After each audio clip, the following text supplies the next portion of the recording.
Le parasite devenu adulte est un énorme ver, une macrophilaire. La femelle, pelletonnée dans des nodules, mesure 50 cm de long. Le mâle, plus petit, mesure une quinzaine de centimètres. Il se déplace à travers les tissus, de nodule en nodule, pour féconder les femelles. Ainsi, pendant une douzaine d'années, les parasites adultes produiront des centaines de millions de nouveaux embryons qui envahiront le corps du malade, provoquant des lésions irréversibles de la peau, des démangeaisons insupportables et au stade ultime, la cécité. Alors, je suis obligé aussi de vous expliquer un petit peu justement ce cycle-là. En fait, c'est un cycle qui est double. D'abord un cycle chez la mouche, responsable de la transmission, puis ensuite de ça un cycle chez l'homme. Alors vous voyez donc cette mouche dont on a parlé tout à l'heure, elle va pondre ses œufs dans l'eau, à l'endroit où, comme vous l'avez vu sur la séquence vidéo en premier, où il y a des rapides, parce que les larves que vous voyez là, qui est le deuxième stade de son développement, nécessite une quantité d'oxygène non négligeable. Ensuite de ça, vous avez un stade de nymphe, qui est un peu un stade enquisté, et qui aura moins d'importance pour la suite de la discussion. Tout à coup, l'une ou l'autre, ou un millier ou un million de ces mouches ont l'idée que peut-être pour maturer leurs œufs, il serait bon de se repaître d'un peu de sang humain. Et c'est donc de cette façon-là que la mouche va piquer dans les villages situés au-delà de la piste, comme vous en avez entendu parler tout à l'heure. Alors là voilà, qui va piquer à cet homme que nous voyons ici, avec dans l'homme un développement des macrophilaires, dans les macrophilaires un développement des microphilaires, et cet homme devient pratiquement, on va dire, truffé de microphilaires de larves de ce parasite, Onchocerca volvulus, et la mouche, piquant un malade, va s'infecter à son tour et de cette façon-là boucler le cycle. Ces questions de cycle sont extrêmement importantes parce qu'il suffit d'interrompre le cycle absolument n'importe où. Si l'interruption est totale, la maladie ne se transmet plus et disparaît dans les populations. Raison pour laquelle il y avait à choisir dans ces deux cycles, peut-être que je peux encore vous montrer le nom, il y avait à choisir dans ces deux cycles où est-ce qu'on allait les interrompre. Quelle était la stratégie à choisir qui devrait être la plus efficace? C'est toujours d'ailleurs le but d'un choix stratégique. Alors, dans un premier temps, on a pu mettre en évidence qu'il était possible d'éradiquer le vecteur, la mouche, à condition de s'attaquer à sa forme larvaire aquatique. Parce que si on avait dû s'attaquer à la forme volante, c'était l'Afrique entière recouverte de DDT, n'est-ce pas? Ce qui aurait été quand même un tout petit peu difficile et peut-être pas très souhaitable. Et puis on pouvait aussi imaginer l'élimination du parasite au niveau de l'homme. Pour ce faire, il aurait fallu disposer d'un médicament.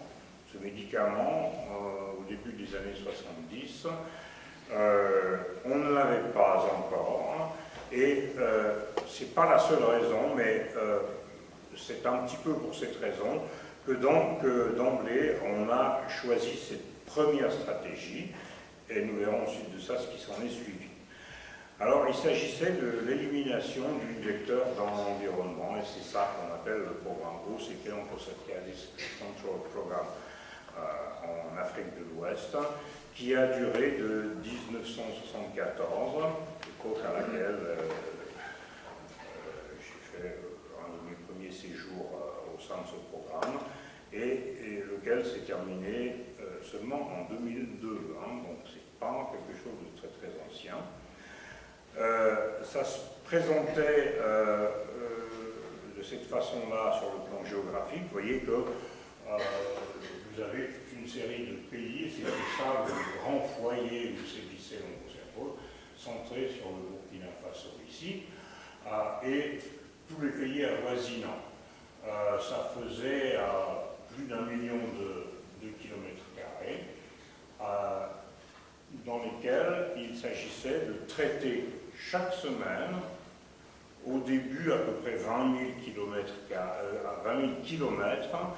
vers la fin, pratiquement 50 000 kilomètres de rivière, une fois par semaine, de la façon dont vous avez vu travailler l'hélicoptère qu'on a vu lors de la première séquence vidéo. Alors, il y avait toute une série de problèmes, en particulier pour le problème de la stratégie, à savoir comment on allait pouvoir organiser ces épandages d'insecticides. Je vous rassure tout de suite, ce n'était pas n'importe quel insecticide, on en dira peut-être quelques mots tout à l'heure, d'une totale innocuité pour l'environnement, d'accord, pas tout à fait peut-être, mais en tout cas, rien ne s'est passé qui ne soit préjudiciable à l'environnement durant ces 2-3 décennies durant lesquelles le programme OCP a fonctionné. Et question de logistique. Les hélicoptères, ça n'apparaît pas dans les rapides des rivières comme les simulis. Et puis ça ne s'envole pas de quelque part en Amérique du Nord ou dans les pays scandinaves pour arriver par la voie des airs au Burkina Faso. C'est démonté, ça va dans des caisses, ça traverse les océans en bateau, puis les continents à partir, on va dire, d'Abidjan ou d'Accra, pour arriver au centre des bases opérationnelles où les hélicoptères sont remontés. Et comme vous verrez tout à l'heure, il y en a toute une série, des hélicoptères pour ce programme, avec des coûts de fonctionnement de plusieurs centaines de dollars l'heure de vol. 23 000 km de rivière, 10 hélicoptères, et que le programme n'est quand même pas tout à fait donné. Retenez ce chiffre, 25 millions par année d'un fonds spécial de la Banque mondiale, on en reparlera. Les coûts, je ne vous donne pas trop de détails là-dessus. Simplement, il faut savoir que dans ce programme, les coûts étaient avant tout des coûts directs et faciles à comptabiliser, on va dire. C'est ce qui va le différencier du programme qui a suivi. Il faut tenir compte de la bioécologie des vecteurs qu'on veut détruire. Les rivières s'assèchent parfois l'été de la savane, bien sûr. Les rivières montent en crue, les débits varient, la quantité d'insecticides dépend du débit. Donc tout ça sont des calculs qui étaient faits jour après jour afin de cibler les endroits où l'insecticide devait être épandu et ensuite de ça aussi en calculer non seulement la quantité, mais petit à petit il a fallu utiliser non pas un insecticide, la batte au début, mais une douzaine d'insecticides en rotation pour des questions de développement d'une résistance. Et puis surtout, tout ça, c'est, on l'a vu, pour lutter contre une maladie qui avait d'énormes implications sur le plan, par exemple, des migrations. Ces gens piqués en permanence dans leurs champs par des myriades de mouches extrêmement agressives, c'est pas juste une piqûre comme pour les moustiques, ça arrache carrément un steak et ça vous laisse vraiment avec une démangeaison affreuse et ils finissaient finalement par émigrer parce que c'était devenu insupportable. On en reparlera parce que c'est un point extrêmement important et donc un frein au développement socio-économique tout à fait extraordinaire. Alors les résultats de l'OCP, je vais vous en parler maintenant parce qu'en 2002, lorsque le programme a fermé ses portes pour faire place à un autre programme qui avait déjà commencé depuis quelques années, dont on parlera rapidement. Eh bien, là, vous avez le sud de l'Afrique de l'Ouest, avec, ça commence par le Nigeria ici, le Bénin, le Togo, le Ghana, la Côte d'Ivoire, ici le Sénégal, etc. Dans ces millions et quelques kilomètres carrés, au départ, en 1974, vous aviez plus de 60% des habitants de la plupart des villages que nous avons surveillés, en particulier il y en avait des centaines, qui étaient infectés, dont à peu près 30% qui étaient aveugles, purement et simplement. C'était un fléau hallucinant qui a même réussi à sensibiliser le général McNamara, qui était le président de la Banque mondiale à l'époque, et qui a décidé qu'il faut faire quelque chose pour ça, et qui a donc créé en fait le fonds fiduciaire particulier de la Banque mondiale qui a permis le démarrage du programme.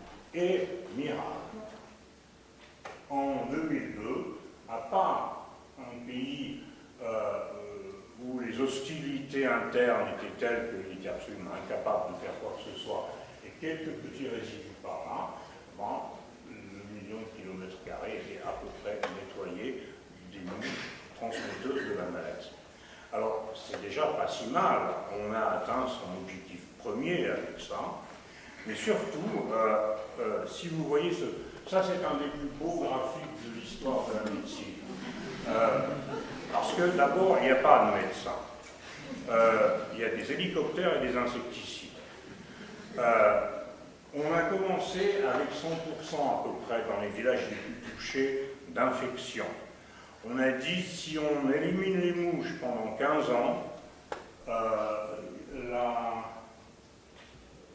Alors, la courbe les courbes observées sont les pointillés, et puis les courbes en très plein sont les prévisions qui avaient été faites un peu avant la fin. Comme vous pouvez voir, il y a une espèce de miracle qui s'est passé, c'est qu'en une moyenne de 12 à 15 ans à peu près, tous ces villages, mais les villages d'à côté aussi, on en surveillait quelques-uns, c'était un échantillon, pas tous, se sont vus totalement débarrassés de l'infection avec une maladie guérie ou stabilisée. Ça s'appelle la santé. N'est-ce pas? Et les docteurs que nous étions, on était juste là pour regarder si les malades étaient bien guéris. Il n'y avait pas de médicaments, il n'y avait pas d'intervention médicale. C'était une intervention strictement environnementale. Et puis tout à coup, vous verrez tout à l'heure, on en parlera d'une autre façon, on a décidé que les hélicoptères, ça coûtait cher, et puis alors, miraculeusement, on a dit, cette fois-ci, on va changer de paradigme, on va faire une élimination du parasite chez l'homme. Était-ce une espèce de frustration de la part de la médecine que de voir qu'on pouvait guérir sans les docteurs? Était-ce autre chose? Alors en tout cas, lorsqu'on a découvert, un petit peu par hasard, il faut le dire, mais vous allez me dire, la pénicilline aussi a été découverte par hasard, un petit peu par hasard, un médicament efficace et applicable, ça a apparu évidemment immédiatement dans un journal médical bien connu, que voici,